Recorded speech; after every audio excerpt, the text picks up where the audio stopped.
ہرقل شاہ روم نے قریش کے قافلے میں ایک آدمی بلانے کو بھیجا، اور اس وقت یہ لوگ تجارت کے لیے ملک شام گئے ہوئے تھے، اور یہ وہ زمانہ تھا جب رسول اللہ صلی اللہ علیہ وسلم نے قریش اور ابو سفیان سے ایک وقتی عہد کیا ہوا تھا۔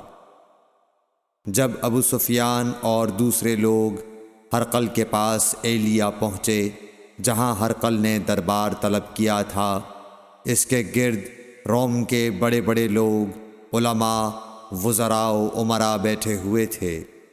ہرقل نے ان کو اور اپنے ترجمان کو بلوایا، پھر ان سے پوچھا کہ تم میں سے کون شخص مدعی رسالت کا زیادہ قریبی عزیز ہے؟ ابو سفیان کہتے ہیں کہ میں بول اٹھا کہ میں اس کا سب سے زیادہ قریبی رشتہ دار ہوں۔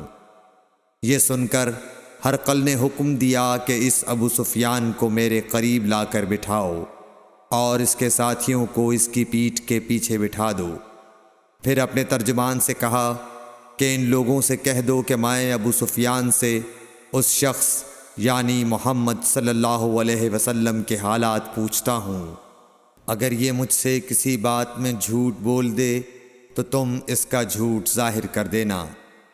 ابو سفیان کا قول ہے کہ خدا کی قسم اگر مجھے یہ غیرت نہ آتی کہ یہ لوگ مجھ کو جھٹلائیں گے تو میں آپ صلی اللہ علیہ وسلم کی نسبت ضرور غلط گوئی سے کام لیتا۔ خیر، پہلی بات جو ہرقل نے مجھ سے پوچھی وہ یہ کہ اس شخص کا خاندان تم لوگوں میں کیسا ہے؟ میں نے کہا وہ تو بڑے اونچے عالی نسب والے ہیں۔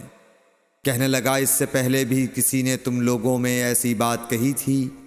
میں نے کہا نہیں۔ کہنے لگا اچھا اس کے بڑوں میں کوئی بادشاہ ہوا ہے؟ میں نے کہا نہیں۔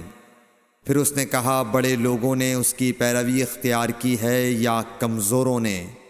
میں نے کہا نہیں، کمزوروں نے۔ پھر کہنے لگا اس کے تابعدار روز بڑھتے جاتے ہیں یا کوئی ساتھی پھر بھی جاتا ہے؟ میں نے کہا نہیں۔ کہنے لگا کیا اپنے اس دعوی نبوت سے پہلے کبھی کسی بھی موقع پر اس نے جھوٹ بولا ہے؟ میں نے کہا نہیں، اور اب ہماری اس سے صلح کی ایک مقررہ مدت ٹھہری ہوئی ہے، معلوم نہیں وہ اس میں کیا کرنے والا ہے۔ ابو سفیان کہتے ہیں میں اس بات کے سوا اور کوئی جھوٹ اس گفتگو میں شامل نہ کر سکا۔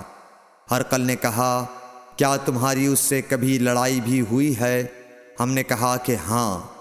بولا پھر تمہاری اور اس کی جنگ کا کیا حال ہوتا ہے؟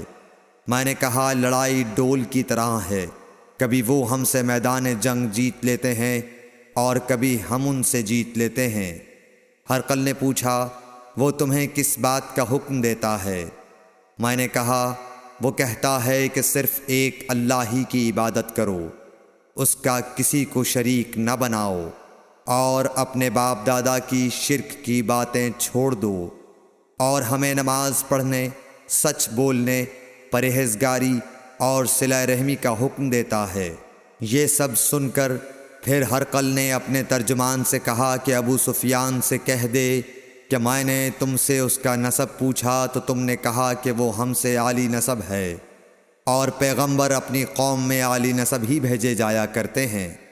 میں نے تم سے پوچھا کہ دعوی نبوت کی یہ بات تمہارے اندر اس سے پہلے کسی اور نے بھی کہی تھی؟ تو تم نے جواب دیا کہ نہیں۔ تب میں نے اپنے دل میں کہا کہ اگر یہ بات اس سے پہلے کسی اور نے کہی ہوتی تو میں سمجھتا کہ اس شخص نے بھی اسی بات کی تقلید کی ہے جو پہلے کہی جا چکی ہے۔ میں نے تم سے پوچھا کہ اس کے بڑوں میں کوئی بادشاہ بھی گزرا ہے؟ تو تم نے کہا کہ نہیں۔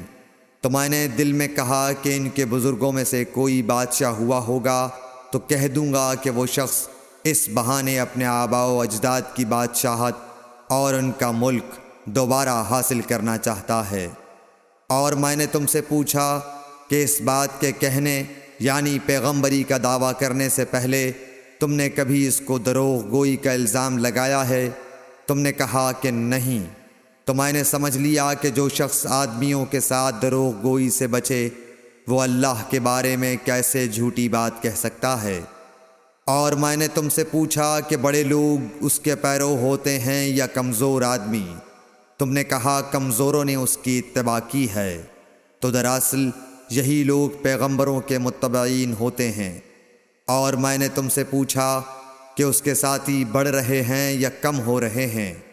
تم نے کہا کہ وہ بڑھ رہے ہیں، اور ایمان کی کیفیت یہی ہوتی ہے حتیٰ کہ وہ کامل ہو جاتا ہے۔ اور میں نے تم سے پوچھا کہ آیا کوئی شخص اس کے دین سے ناخوش ہو کر مرتد بھی ہو جاتا ہے؟ تم نے کہا نہیں۔ تو ایمان کی خاصیت بھی یہی ہے، جن کے دلوں میں اس کی مسرت رچ بس جائے وہ اس سے لوٹا نہیں کرتے۔ اور میں نے تم سے پوچھا کہ آیا وہ کبھی عہد شکنی کرتے ہیں؟ تم نے کہا نہیں۔ پیغمبروں کا یہی حال ہوتا ہے، وہ عہد کی خلاف ورزی نہیں کرتے۔ اور میں نے تم سے کہا کہ وہ تم سے کس چیز کے لیے کہتے ہیں؟ تم نے کہا کہ وہ ہمیں حکم دیتے ہیں کہ اللہ کی عبادت کرو، اس کے ساتھ کسی کو شریک نہ ٹھہراؤ، اور تمہیں بتوں کی پرستش سے روکتے ہیں، سچ بولنے اور پرہیزگاری کا حکم دیتے ہیں۔ لہٰذا اگر یہ باتیں جو تم کہہ رہے ہو سچ ہیں تو عنقریب وہ اس جگہ کا مالک ہو جائے گا کہ جہاں میرے یہ دونوں پاؤں ہیں۔ مجھے معلوم تھا کہ وہ پیغمبر آنے والا ہے، مگر مجھے یہ معلوم نہیں تھا کہ وہ تمہارے اندر ہوگا۔ اگر میں جانتا کہ اس تک پہنچ سکوں گا تو اس سے ملنے کے لیے ہر تکلیف گوارا کرتا۔ اگر میں اس کے پاس ہوتا تو اس کے پاؤں دھوتا۔ ہرقل نے رسول اللہ صلی اللہ علیہ وسلم کا وہ خط منگایا جو آپ نے وہیہ کلبی رضی اللہ تعالیٰ عنہ کے ذریعے حاکم بصرہ کے پاس بھیجا تھا، اور اس نے وہ ہرقل کے پاس بھیج دیا تھا۔ پھر اس کو پڑھا تو اس میں لکھا تھا، اللہ کے نام کے ساتھ جو نہایت مہربان اور رحم والا ہے۔ اللہ کے بندے اور اس کے پیغمبر محمد صلی اللہ علیہ وسلم کی طرف سے یہ خط ہے شاہ روم کے لیے۔ اس شخص پر سلام ہو جو ہدایت کی پیروی کرے۔ اس کے بعد میں آپ کے سامنے دعوت اسلام پیش کرتا ہوں۔ اگر آپ اسلام لے آئیں گے تو دین و دنیا میں سلامتی نصیب ہوگی، اللہ آپ کو دوہرا ثواب دے گا۔ اور اگر آپ میری دعوت سے روگردانی کریں گے تو آپ کی رعایا کا گناہ بھی آپ ہی پر ہوگا۔ اور اے اہل کتاب، ایک ایسی بات پر آ جاؤ جو ہمارے اور تمہارے درمیان یکساں ہے، وہ یہ کہ ہم اللہ کے سوا کسی کی عبادت نہ کریں اور کسی کو اس کا شریک نہ ٹھہرائیں، اور نہ ہم میں سے کوئی کسی کو خدا کے سوا اپنا رب بنائے۔ پھر اگر وہ اہل کتاب اس کتاب سے منہ پھیر لیں تو مسلمانوں، تم ان سے کہہ دو کہ تم مانو یا نہ مانو، ہم ایک خدا کے اطاعت گزار ہیں۔ ابو سفیان کہتے ہیں، جب ہرقل نے جو کچھ کہنا تھا کہہ دیا اور خط پڑھ کر فارغ ہوا تو اس کے ارد گرد بہت شور و غوغا ہوا، بہت سی آوازیں اٹھیں اور ہمیں باہر نکال دیا گیا۔ تب میں نے اپنے ساتھیوں سے کہا کہ ابو کبشہ کے بیٹے حضرت صلی اللہ علیہ وسلم کا معاملہ تو بہت بڑھ گیا۔ دیکھو تو اس سے بنی اصفر روم کا بادشاہ بھی ڈرتا ہے۔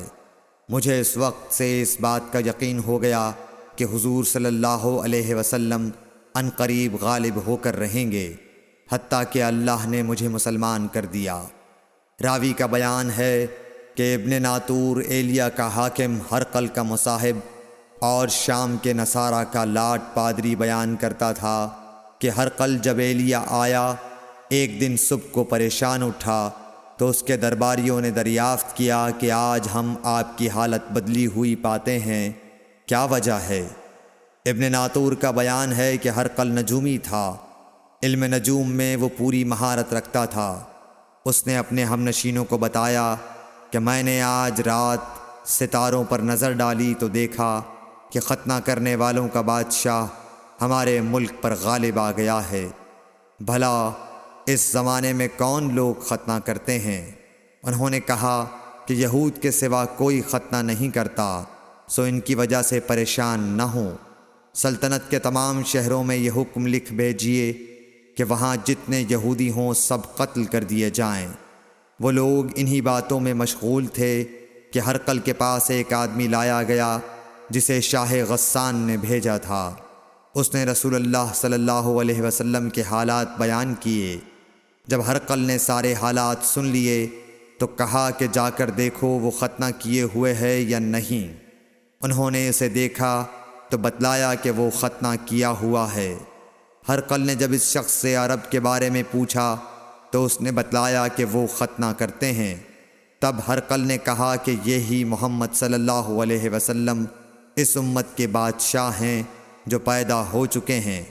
پھر اس نے اپنے ایک دوست کو رومیہ خط لکھا اور وہ بھی علم نجوم میں ہرقل کی طرح ماہر تھا۔ پھر وہاں سے ہرقل حمص چلا گیا۔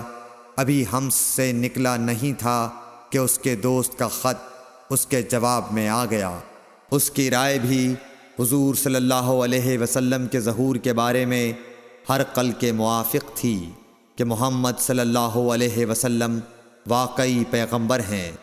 اس کے بعد ہرقل نے روم کے بڑے آدمیوں کو اپنے حمص کے محل میں طلب کیا اور اس کے حکم سے محل کے دروازے بند کر لیے گئے۔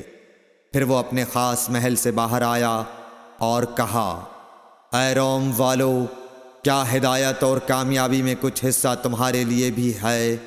اگر تم اپنی سلطنت کی بقا چاہتے ہو تو پھر اس نبی صلی اللہ علیہ وسلم کی بیعت کر لو اور مسلمان ہو جاؤ۔ یہ سننا تھا کہ پھر لوگ وحشی گدھوں کی طرح دروازوں کی طرف دوڑے مگر انہیں بند پایا۔